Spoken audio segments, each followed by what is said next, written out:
লাজুকতা, লজ্জা শরম থাকা, এটা যে কত বড় নেয়ামা।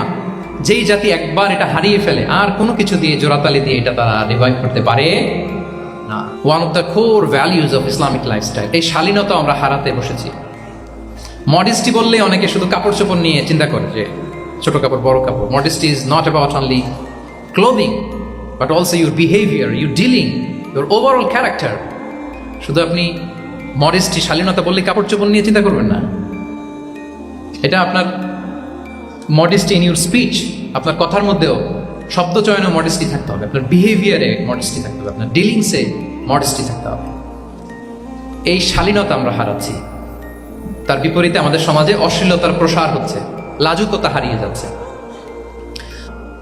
এই যে ওয়েস্ট তো এখন যা যা আমাদেরকে শিখাইছে, যেটাকে আমরা স্ট্যান্ডার্ড মনে করি, আবার তারা ফিরতেছে। এই যে ডিভাইসের কথা বলছি না, আপনি অস্ট্রেলিয়ার খোঁজ খবর নেন, যারা খোঁজ নিয়েছেন তারা জানেন আন্ডার 16 কোনো বাচ্চা সোশ্যাল মিডিয়া ইউজ করতে পারে না অস্ট্রেলিয়াতে।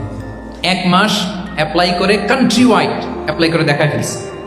Facebook including Facebook, WhatsApp, Twitter, TikTok, 10টা অ্যাপস যেগুলো বাচ্চাদের মধ্যে এডিকশন নিয়ে আসে, এগুলো সব বন্ধ। জানেন এই নিউজটা? জানেন? মানে ফিরতেছে, উল্টা ফিরতেছে।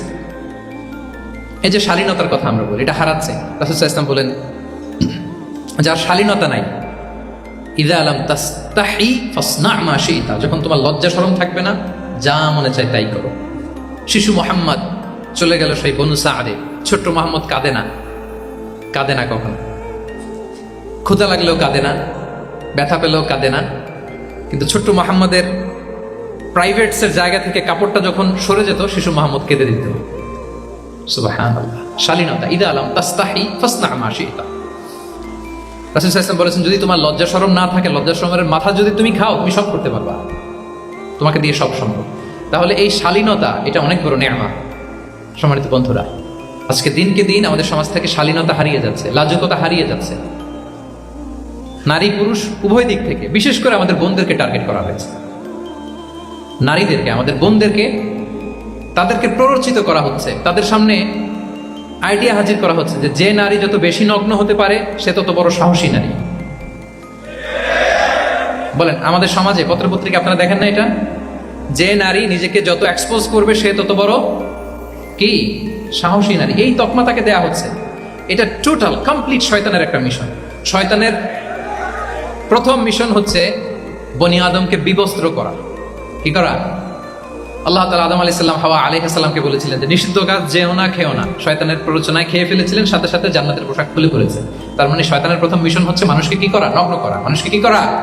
নগ্ন করা। তাহলে আমাদের বোনদেরকে এমন ভাবে তাদের সামনে উপস্থাপন করা হচ্ছে, প্ররোচিত করা হচ্ছে এবং বলা হচ্ছে নগ্নতার পথে যে বেশি হাঁটে সে নাকি তত সাহসী নারী। নাউযুবিল্লাহ মিন যালিক।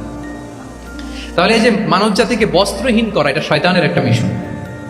তার বিপরীতে ইসলাম নারীকে সম্মান দিয়েছে, সম্মান করেছে।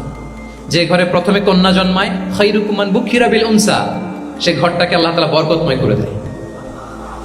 2 সন্তান তো 2 জান্নাতের দরজা ওপেন।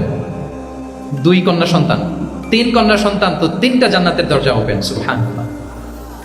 স্ত্রী হয়ে যখন ঘরে যাবে, যে ব্যক্তি তার স্ত্রীর কাছে সেরা, পরিবারের কাছে সেরা, সে সবার কাছে সেরা, সে আল্লাহর কাছে সেরা। সুবহানাল্লাহ। এবং কোনো মা যদি সন্তান জন্ম দিতে যে মারা যায়, কিয়ামতের দিন আল্লাহ তাআলা ওই মাকে শহীদদের কাতারে দাঁড় করাবেন। আর যদি সেফলি সন্তান ভূমিষ্ঠ হয়, আল্লাহ বলে মায়ের পায়ের নিচে ওই সন্তানের বেহেশত।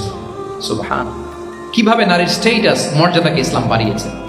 এবং এই যে ইসলাম যে নারীকে যে ভিআইপি হিসেবে কনসিডার করে, হ্যাঁ, ইসলামের দেয়া নারীর ড্রেস কোড নিয়ে আমাদের অনেকের কত কথা, কত ক্রিটিক। এটা কেন করে? কারণ Islam consider women as a queen. ইসলাম তো নারীকে রানী হিসেবে কনসিডার করে। কি হিসেবে বলেন? আচ্ছা বলেন, যে কুইন হবে, যে রানী হবে, তার একটা স্পেশাল ড্রেস কোড থাকবে না? তার একটা স্পেশাল প্রোটোকল থাকবে না? রানীর সাথে কি যা মনে চায় তা করা যায়, দেখা করা যায়, তার কাছে যাওয়া যায়? আল্লাহু আকবার। কারণ ইসলাম চায় নারীদের জন্য পৃথিবীটা নিরাপদ হোক। ইসলাম চায় নিজ গৃহে বা কর্মক্ষেত্রে নারীরা নিরাপদ থাক। ইসলামের যত ভ্যালিউজ আছে, যত রুলস এন্ড রেগুলেশন আছে, এটা আমাদের ভালোর জন্য, মানব জাতির কল্যাণের জন্য। তাহলে এই অশ্লীলতা থেকে আমাদের যোজন দূরে থাকতে হবে। If you talk about Islamic lifestyle, আমাদেরকে শালীনতা, মডেস্টি ফিরিয়ে আনতে হবে। You have to maintain modesty. আমি যদি আরো ডিপে যাই, দেখেন এই যে প্রত্যেকের হাতে এক একটা করে পর্ন হাব হয়ে গেছে, হয়েছে না? পর্নোগ্রাফির শয়লাভ,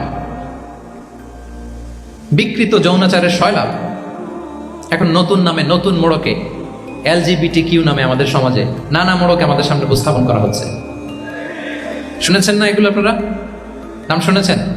এই যে ট্রান্সজেন্ডারিজম নাম শুনছেন না? নিজের দেহ কাটাকাটি করে দিব্যি পুরুষ, 4 সন্তানের বাবা এখন হঠাৎ করে বলে যে আমি মনে মনে নারী, তো সোসাইটি যেন আমাকে নারী স্বীকৃতি দেয়। বায়োলজিক্যালি দিব্যি নারী, 3 সন্তানের মা এখন বলে যে এখন আমি মনে মনে ভাবতেছি পুরুষ, তো আমাকে পুরুষ হিসেবে তুমি কনসিডার করো। আল্লাহর দেয়া ফিতরাত, এই যে বলছে উল্টায় ফেলতেছে, এই ফিতরাতকে ধ্বংস করার সবচেয়ে জঘন্যতম এই নতুন যেটা বাজারজাত করা হচ্ছে যে আইডিওলজি, এটা হচ্ছে ট্রান্সজেন্ডারিজম। অধিকারের মোড়কে, তাও আসতেছে কিভাবে, কিসের মোড়কে বলেন তো? রাইটস এর কথা বলে, যেটা একটা রাইটস। এজন্য সম্মানিত সুধীমণ্ডলী, শালীনতার কোনো বিকল্প নেই। If you want to take care of yourself, if you want to take care of your family, your society, you have to maintain modesty. কোনো বিকল্প নেই, সাবধান হইতে হবে আমাদেরকে। তাহলে 4 নম্বরে কি?